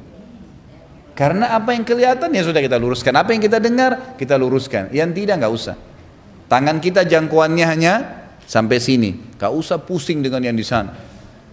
Ngambil harta warisan keluarganya sekian meter, tangannya berapa besar yang dia pakai tidur. Ibu kalau tidur berapa meter ibu butuhin? 1 kali 2 meter. Ngapain curi tanah 1000 meter? Untuk apa? Curi uang sekian banyak, miliar-miliaran, perutnya bisa nampung berapa piring? 1 sampai 2 piring saja. Beli baju, kapasitas badannya ibu bisa pakai berapa baju? Ngapa beli 20? Baik, oke lah. Tapi jangan berlebihan. Ada orang punya 100 baju, Bu. Artinya kalau 1 hari dia pakai 1 baju, 100 hari ke 101 baru kembali ke baju pertama. Mana lebih baik? Punya 10, 15 mungkin, bosan kasih orang, beli baru, nggak apa-apa. Ini enggak, sampai kurang lemari, tambah lagi di atas, tambah lagi di kolom. Ikuti kapasitas. Mau pilih jalan lain silahkan, saya nggak larang. Saya menjelaskan hukum agama supaya bisa menjadi kaidah. Yang jelas kalau keluar daripada perintah agama, siapkan ekstra waktu, energi, silahkan. Kalau mau lebih daripada itu. Kalau mau tenang hidupnya, tidurnya enak, jalan enak, bergaul enak, ikuti agama. Karena agama sudah berikan kita kata kunci untuk hidup tenang. Itu saja. Karena target pernikahan adalah ketentraman. Kan gitu. Ini kalau mau menjaga kemaluan kita, kesucian kemaluan pasangan kita, tidak ada insya Allah pelanggaran yang haram, kita juga harus menjaga. Allah sudah jamin masalah itu. Yang kedua, hadis yang kedua, udah selesai itu. 995, protes saja ibu-ibu ini. Belum saya mulai. Ini ibu dokter biasa hadapin pasien gini. Ibu Dina waktu tidak ada jarang pertanyaan ya. Baik, 995. Wa an Anas bin Malik radhiyallahu anhu anna Nabiy sallallahu alaihi wasallam hamidallaha wa athna alaihi wa qala lakinni ana usalli wa anamu wa asumu wa aftir wa atazawwaju an-nisa faman ragiba an sunnati falaysa minni. Muttafaqun alaih. Dari Anas bin Malik radhiyallahu anhu bahwasanya Nabi sallallahu alaihi wasallam bersabda setelah memuji dan menyanjung ya, Allah Subhanahu wa taala, beliau bersabda, aku sholat, tidur, berbuka puasa, dan mengawini wanita atau perempuan.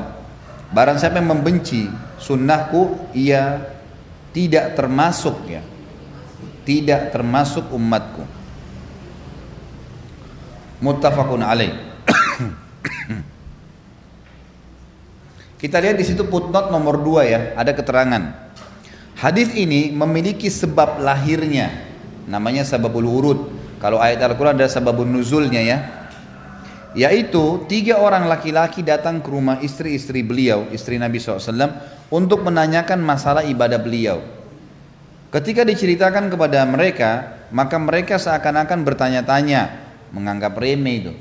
Jadi ada 3 orang sahabat, mereka ini merasa ibadahnya sudah semua dikerjakan, zikir pagi, baca Quran, khatamkan, sholat sunnah, semuanya sudah dikerjain.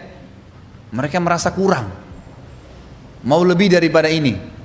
3 orang ini duduk di masjid lalu bilang, kira-kira apa lagi nih yang kita mesti kerjain nih? Perasaan semua hadis sudah kita kerjain. Baik, 3-tiganya bilang, coba kita ke rumah Nabi SAW. Kita lihat Nabi di luar rumah apa yang dikerjain sudah kita kerjain semua. Tinggal yang dalam rumah yang kita nggak tahu nih. Begitu mereka datang bertanya kepada Aisyah radhiyallahu anha, wahai Aisyah, apa yang Rasulullah SAW kerjakan di rumahnya? Kata Aisyah, seperti seseorang laki-laki kalian di antara kalian di rumahnya. Dia membantu istrinya, dia menyapa mereka, dia memperbaiki sendalnya yang putus, kegiatan-kegiatan rumah biasa. Maka dalam hadis dikatakan ini, ka'annahum aqalluha, seperti 3 orang ini menganggap remeh. Harapan mereka ada sholat mungkin 1000 rakaat, ada apa gitu. Nggak ada. Lalu mereka keluar dari masjid, 3-tiganya berikrar. Yang satu bilang, mulai hari ini saya mau sholat malam, nggak mau tidur. Pokoknya terus sholat malam, nggak ada tidurnya. Dari habis isya sampai subuh, mau buat ibadah lebih daripada orang yang biasa lakukan. Satu lagi bilang, saya mulai sekarang mau puasa nggak mau buka puasa, sampai udah nggak tahan. Jadi kalau misalnya ini puasa nih kayak hari Kamis, nanti azan sebentar nggak buka puasa, besok masih kuat tahan sampai hari ketiga, terus gitu. Dia mau buat lain dari yang lain. Yang satu bilang saya nggak mau nikah sama perempuan. Dia anggap menikah itu menyanyiakan waktu, mau ibadah. Dia belum menganggap nikah itu bagian daripada ibadah gitu. Terdengarlah informasi ini di telinga Nabi SAW. Maka tersebutkanlah hadis ini. Nabi SAW naik di atas mimbar, bertahmid kepada Allah, salawat untuk diri beliau sendiri SAW, lalu beliau mengatakan, telah sampai kepada saya sebagian orang di antara kalian berkata begini dan begitu. Ketahuilah, saya orang yang paling bertakwa kepada Allah di antara kalian. Saya ini orang yang paling patuh sama Allah. Saya Nabi, nggak mungkin salah. Lalu beliau bilang, saya tidur dan saya juga sholat. Artinya di awal malam saya tidur, sepertiga malam saya bangun. Tetap tidur harus memberikan hak tubuh. Saya juga puasa dan saya berbuka puasa. Walaupun masih tahan, azan buka puasa. Dan saya menikahi wanita. Siapa yang menolak sunnahku bukan dari golonganku. Gitu kan? Artinya di sini saksi bahasan kita adalah masalah menikah. Nabi SAW menganjurkan agar menikah. Gitu kan? Ada sebuah kisah saya mau sampaikan, tapi ibu-ibu jangan tersinggung. Sepakat dulu. Kalau nggak sepakat saya nggak mau sampaikan ceritanya. Karena biasanya ibu-ibu peka pakai perasaan, jangan pakai perasaan. Kita bicara masalah hukum, ya. Imam Ahmad rahimahullah. Tahu Imam Ahmad siapa? Tahu nggak ibu-ibu sekalian? Imam Ahmad siapa? Ahmad bin Hambal. Ada 4 madhab di dunia ini. Madhabnya siapa? Imam Malik dulu. Imam Malik, kemudian Imam Abu Hanifah, Imam Syafi'i, Imam Ahmad. Kenapa diurut begini? Karena memang ini urutannya. Ini kan? Kalau Imam Malik sama Imam Abu Hanifah sezaman. Satu tinggal di Madinah, satu tinggal di Irak. Cuma ini meninggal, Imam Malik meninggal tahun 179, Imam Abu Hanifah meninggal tahun 150. Imam Syafi'i lahir di tahun meninggalnya Abu Hanifah, tahun 150. Makanya Imam Syafi'i belum pernah belajar dari Imam Hanifah, tapi dia belajar dari Imam Malik. Lalu ada Imam Ahmad yang terakhir. Imam Ahmad ini muridnya Imam Syafi'i. Dikenal dengan madhab yang keempat. 4 madhab ya. Mayoritas Asia Tenggara madhabnya Syafi'i. Mayoritas negara Arab, Jazirah Arab itu adalah Hambali, Imam Ahmad. Mayoritas negara Turki, Eropa itu adalah Imam Abu Hanifah dan Imam Malik. Kalau di Afrika umumnya Imam Malik. Seperti itulah. Imam Ahmad ini salah satu dari imam madhab. Waktu meninggal istrinya meninggal di pagi hari, malam hari dia menikah. Makanya saya bilang jangan tersinggung dulu. Dia menikah malam hari, ditanya sama murid-muridnya, wahai imam, anda lagi meninggal istrinya tadi, masih sedih. Kenapa menikah malam ini? Perhatikan jawaban Imam Ahmad ya. Dia menjawab bukan dengan hawa nafsu, dengan ilmu. Dia mengatakan, saya khawatir meninggal malam ini dan saya bertemu dengan Allah sementara saya bujangan. Maksudnya apa? Laki-laki tidak ada masa iddah. Kalau saya meninggal juga malam ini saya tidak menikah, berarti saya meninggal dalam keadaan tidak punya istri, dan itu pelanggaran agama bagi beliau. Bayangkan saking pentingnya pernikahan. Begitu ulama menjaga dirinya dari hal-hal yang haram. Kalau perempuan ada masa iddah karena memang khawatir ada hamil, ada segala. Tapi kalau laki-laki enggak.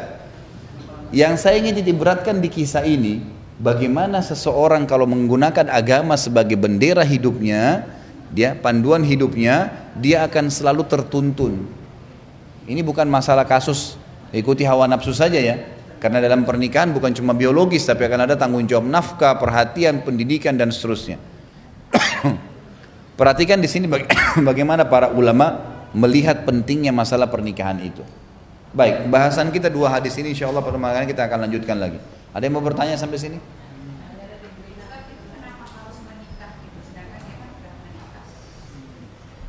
Maksudnya?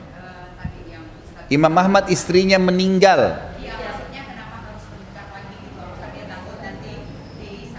Dia menganggap kalau dia punya kesempatan menikah dan dia tidak menikah, nanti dia akan bertemu dengan Allah sementara pahalanya kurang. Sama enggak Bu? Pahalanya orang yang menikah dengan tidak menikah. Beda. Beda. Ada anak gadis, dia tinggal di rumah orang tuanya dengan seorang wanita sudah punya suami, sama pahalanya? Lain. Ini mengambilkan air minum saja sudah pahalanya luar biasa. Betul di sana bakti sama orang tua, tapi kebanyakan hadis indikasinya itu dengan melayani suami beda dengan melayani ayah ya. Karena ayah masih ada istrinya, masih ada ibu kita yang bisa melayani. Banyak orang bisa layanin. Kalau ini khusus untuk dia saja, dia yang melayanin. Pintu surga dia bisa dapatkan sendirian, gitu. Kan begitu. Bagaimana kalau ada seorang wanita yang sudah umur tapi belum juga menikah, padahal dia sudah berusaha mencari tapi nggak dapat jodohnya sampai ke nanti. Jadi sebenarnya begini ya, kalau ini pendapat ulama, saya bicara masalah agama. Tidak ada kata-kata dalam agama kita jodohnya belum datang, nggak ada. Faham? Tenang, sabar. Saya jelasin. Umumnya semua orang akan datang sinyal jodoh. Itu semua sinyal ya. Hidayah itu sinyal. Seperti misalnya ibu dengar azan, ada sinyal hidayah. Ada bisikan dalam hati dari malaikat sholat, itu sinyal hidayah. Bangun tengah malam, gitu kan? Kita hidayah. Ada fakir miskin minta bantu, sinyal hidayah. Kan gitu. Sama halnya juga dengan begitu. Nikah itu kan jodoh. Apa ibadah ya? Ibadah. Allah datangkan sinyal jodoh kepada setiap orang. Gak ada yang tidak ada sinyal jodoh. Artinya dia akan pernah ada kecenderungan atau orang cenderung sama dia. Bagaimanapun keadaannya. Masalahnya dia yang rewel. Mohon maaf saya bahasakan ini masalah agama ya. Karena kita lihat ada orang lumpuh. Laki-laki di Jakarta ini ada. Kakinya lumpuh, tangannya lumpuh semua. Istrinya ada.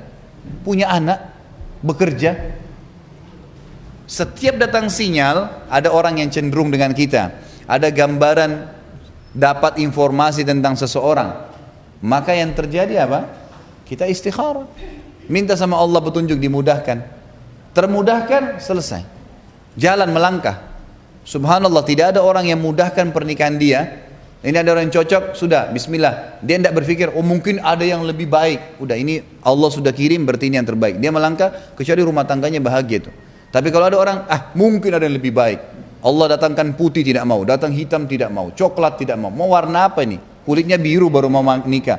Banyak orang begitu rewel sekali, gitu kan? Kalau dalam pandangan agama, tidak ada orang yang tidak datang sinyal jodohnya, nggak ada. Ada sinyal jodoh yang datang. Artinya Allah kasih dia sinyal, dia nolak, Allah kasih lagi tuh sinyal, ya. Kadang-kadang subhanallah dalam waktu yang bersamaan ada 5 mungkin sinyal, ada 5 orang yang cenderung dengan kita. Bisa terjadi. Tinggal kita istikharah, ya Allah dari 5 yang kau kirim ini mana yang terbaik. Patokannya selalu agama. Oh agama yang terbaik cuma 2 orang. 2 orang ini mana yang terbaik lagi ya Allah. Mungkin kita bisa mimpi. Biasanya bukan mimpi. Mimpi itu dari istikharah cuma bagian kecil ya. Yang sering terjadi adalah kita bisa mendapatkan informasi positif atau negatif tentang calon kita. Biasanya begitu.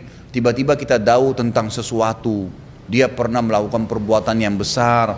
Dia itu dapat informasi, tidak tahu dari mana. Kayak Allah kasih gitu. Dapat, itu sudah ada sinyal. Oh berarti orang ini tidak tepat. Nanti baru ikhtiar.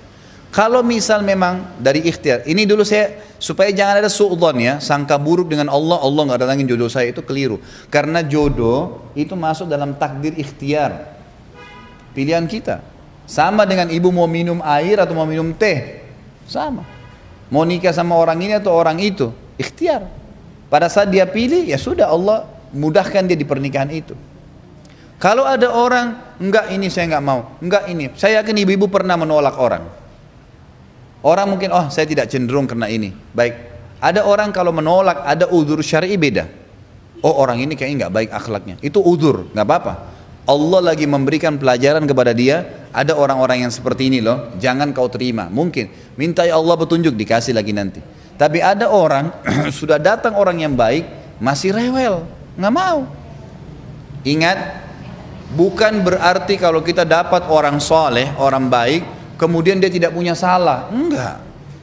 Pahamin ya? Karena ada orang sudah menikah, tapi kok kenapa saya sudah tangkap nih sinyalnya Allah, saya menikah, tapi kenapa suami saya buat masalah ya? Loh memang adaptasi.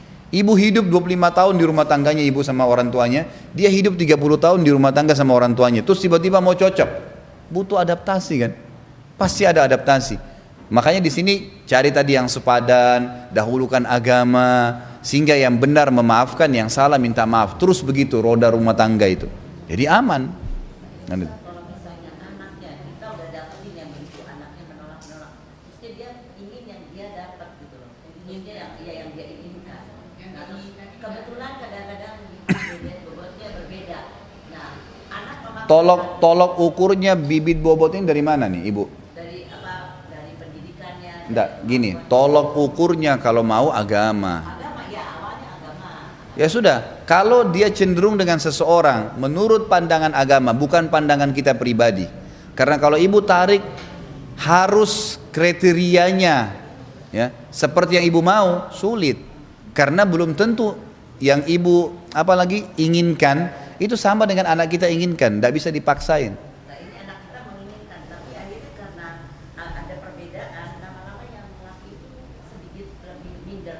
Akhirnya lama-lama ya juga nggak jadi. Kalau saya pribadi, selama agama dia baik, maka sudah nikahkan, bismillah.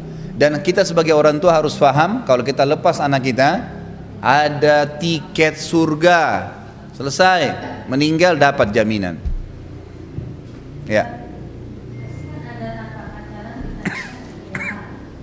Kenapa Bu? Kenapa?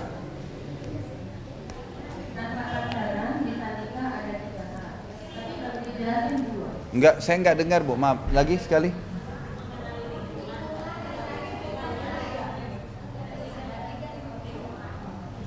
Ulangi Bu. Sebentar. Itu yang tanpa pacaran bisa nikah ada 3 hal. Ini saya baru nyatet baru 2 Ustaz. Melihat wajah dan perawakan. Kan saya sudah bilang, kenali fisik, kenali keluarga, kenali lingkungan. Tempat dia kerja, tempat dia hobinya apa, kebiasaannya gitu kan.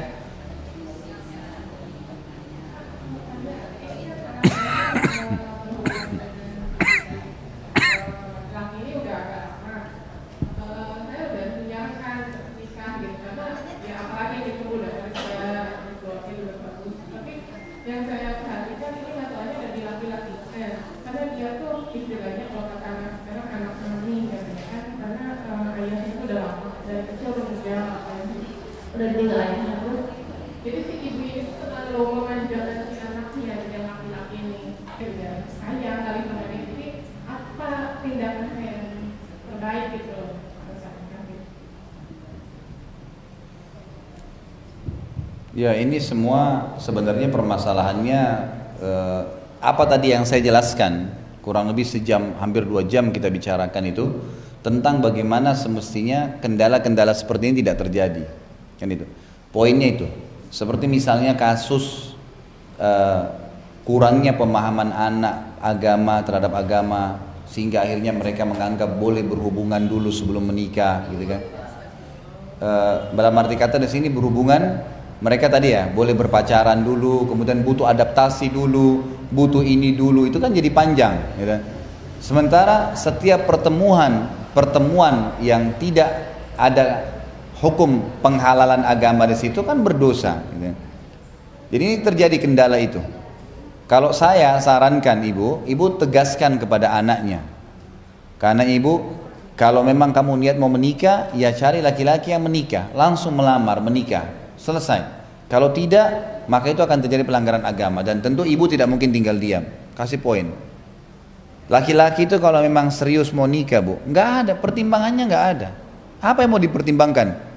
Kalau pertimbangan semua itu jadi pertimbangan, orang tuanya, rumahnya, A, B, C, tidak bakal nikah-nikah itu. Menikah nanti diadaptasikan. Kalau pertanyaan, bolehkah orang berpacaran dalam Islam? Jawabannya boleh setelah akad nikah. Silakan pacaran sepuasnya. Doh. Enggak dong. Orang kalau dikasih definisi pacaran di kamus pun adalah pertemuan 2 orang, laki-laki dan perempuan yang duduk berduaan, saling curhat. Itu kan boleh dalam agama, tapi setelah nikah. Biarkan mereka pacaran sepuasnya setelah akad nikah. Makanya saya bilang dari tadi, anak-anak ditekankan itu pemahaman tentang menikah. Penanamannya itu memang dia jadikan sebagai program hidupnya.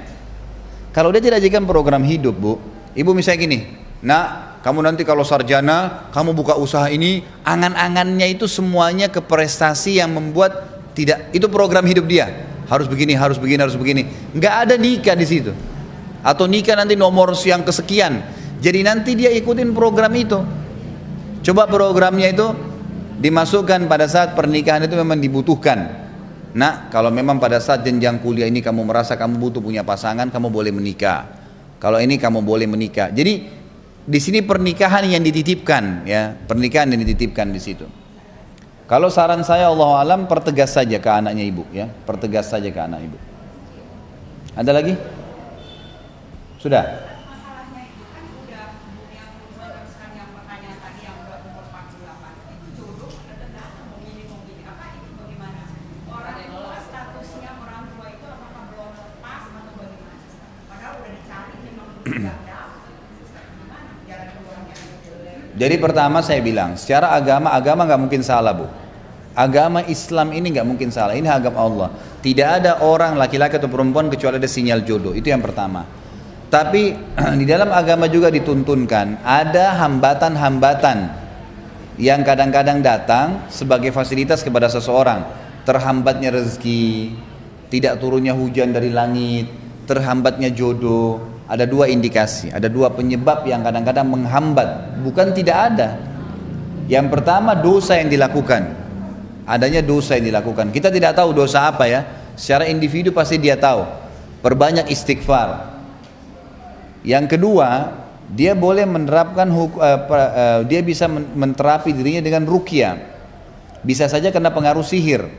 Karena sihir bisa menghadang jodoh itu. Karena jodoh kan takdir ikhtiar ya. Maka setiap kali dia cenderung, dia batal lagi. Setiap kali orang cenderung, orang itu batal lagi. Itu kena pengaruh sihir biasanya. Memang pernah ada seseorang yang dia suka, tapi karena Nah, sudah mempunyai istri, jadi dia tolak. Nah, maka itu kemarin dia udah dibikin apapun dia. Jadi katanya orang yang pintar ini, dia bilang itu dia di sukmanya itu ditanam di Kalimantan di pohon. ya sudahlah. Pokoknya begini. Saya nggak butuh rinciannya, Bu. Gini, sebentar, saya sudah tahu. Ibu tinggal minta, tuntun dia untuk ruqyah. Obatin dengan cara ruqyah syariah. Saya kasih nomornya ya. Ustadz Sahal. Tapi kalau udah yang nggak ada apa-apa Ustaz, misalnya udah 2 kali, 3 kali. Coba dulu. Udah ini udah ada yang udah dicoba gitu Ustaz. Nggak ada apa-apa. Nah, ruqyah kan banyak. Ruqyah bisa dengan ayat yang dibacain, bisa dengan terapi meminum air bidara, bisa dengan mandi air bidara, banyak. Terus lakukannya terus Bang. Iya. Biasanya minimalnya 2 minggu berturut-turut. Ibu bisa catat nomornya Ustadz Sahal, nanti bisa ditelepon, konsultasi lebih jauh, nanti kemudian bisa diundang. Datang, beliau datang biasanya. 0896 304 140 84. Nanti ibu bilang saja saya jamaahnya Ustadz Khalid. Kalau misalnya Ustaz, misalnya Ustaznya sudah meruqyah, dia mengulang 2 kali, pasti dia ngomong nggak ada apa-apa di sini. Kan cuma dia mengatakan kalau ada pasti ada sinyal-sinyal. Saya tidak tahu ya siapa yang meruqyah itu. Ya, orang meruqyah juga nggak boleh sembarangan, Bu. Jadi bukan sembarangan, orang bukan asal datang meruqyah, ini harus memang ahlinya, nggak bisa. Ya sudah, berarti memang tidak ada hubungannya kalau memang. Tapi setahu saya ya, banyak orang yang memang setelah beberapa kali baru ada reaksi dan seterusnya lah ya. Tentu yang pertama sebelum masalah meruqyah ini adalah faktor yang pertama tadi. Mungkin ada dosa yang dia lakukan. Dia harus beristighfar kepada Allah. Dia sendiri dilihat ibadahnya dia bagaimana ini anak nih. Orang ini bagaimana ibadahnya. Loh, orang banyak rajin ibadah, tapi indikasi ibadah itu tolok ukurnya adalah sesuai dengan wahyu enggak? Benar enggak ibadahnya, gitu kan? Punya dalil enggak? Kalau ibadah rajin tapi ibadahnya enggak ada maka ya sudah. Baik kalau begitu. Sampai sini ya. Insya Allah nanti bab ini masih panjang. Bu, ibu menikah sama orang asing bukan salah. Saya nggak bilang salah. Saya pernah bilang salah nggak tadi? Enggak. Saya bilang kalau ibu menikah dengan yang tidak sepadan, lain bahasa, lain negara, jauh poster tubuhnya, gitu kan? Itu membutuhkan ekstra waktu dan energi. Hanya itu. Ibu benar, nggak ada yang salah. Makanya kalau ibu bilang saya nikah sama orang asing, ya itu silahkan, nggak ada masalah. Bahkan tadi saya bilang, kalau ada yang mau terapkan selain yang saya jelaskan silahkan, gitu kan? Tidak ada masalah. Tapi ini kaidah agama. Kalau mau ideal ya seperti ini, kan? Itu poinnya. Kalau pertanyaan tadi kita tutup dengan ini, masalah arsy-nya Allah di atas air. Jadi memang kita imanin seperti itu, Bu. Kita imanin sesuatu yang gaib. Allah, malaikat, ya kan gitu, surga dan neraka. Kita imanin seperti apa yang diinformasikan. Dan tidak perlu kita obok-obok karena akal kita nggak bisa sampai ke situ. Kira-kira bagaimana ya arsy-nya Allah di atas air? Ya sudah, Allah jelasin seperti itu. Nabi Muhammad SAW mengatakan, di atas bumi 7 lapis langit dan Sidratil Muntaha ada sebuah lautan Allah ciptakan, dan lautan itu berada di bawah singgasananya Allah. Memang itu ada penjelasan maksudnya. Jadi memang arsy-nya Allah di atas air. Kita tidak usah bayangkan apakah karena bumi ini semua air atau apa saja, itu kita nggak tahu. Yang jelas informasi wahyu seperti itu. Surga dikatakan di atas langit. Baik, itu informasinya surga di atas langit. Kita imani masalah itu. Semua yang gaib dimasukkan dalam kategori iman. Oh iya, seperti itu adanya sudah. Apa yang dijanjikan kita pastikan iya kita akan dapat. Oh kalau orang sholat nanti di sana dapat pahala, di sana masuk surga. Ya udah kita imani. Itu namanya rukun iman. Mengimani sesuatu yang sudah dijanjikan dan mengimani sesuatu yang sudah diancamkan. Tapi kita tidak bisa rincikan masalah itu kecuali ada penjelasan wahyu yang menyampaikan. Karena akal manusia nggak bisa nggak bisa menjangkau itu. Baik, sampai sini ibu-ibu sekalian. Mudah-mudahan majelis kita diberkahi oleh Allah Subhanahu wa taala. Semua orang-orang yang masih sakit disembuhkan, orang yang belum dapat jodoh dimudahin. Orang yang punya utang banyak dilunasi oleh Allah Subhanahu wa taala, dan juga orang yang mendapatkan hidayah diberikan, dimudahkan untuk mengamalkan. Yang belum dapat petunjuk diberikan petunjuk oleh Allah Subhanahu wa taala, dan mudah-mudahan dengan izin dan kemahamurahannya Allah kita disatukan di surga Firdausnya tanpa hisab, sebagaimana kita disatukan dalam majlis ilmu yang mulia ini. Tentu kalau ada benar dari Allah, kalau ada salah dari saya mohon dimaafkan. Subhanakallahumma bihamdika asyhadu an la ilaha illa anta astaghfiruka wa atubu ilaik. Wassalamualaikum warahmatullahi wabarakatuh.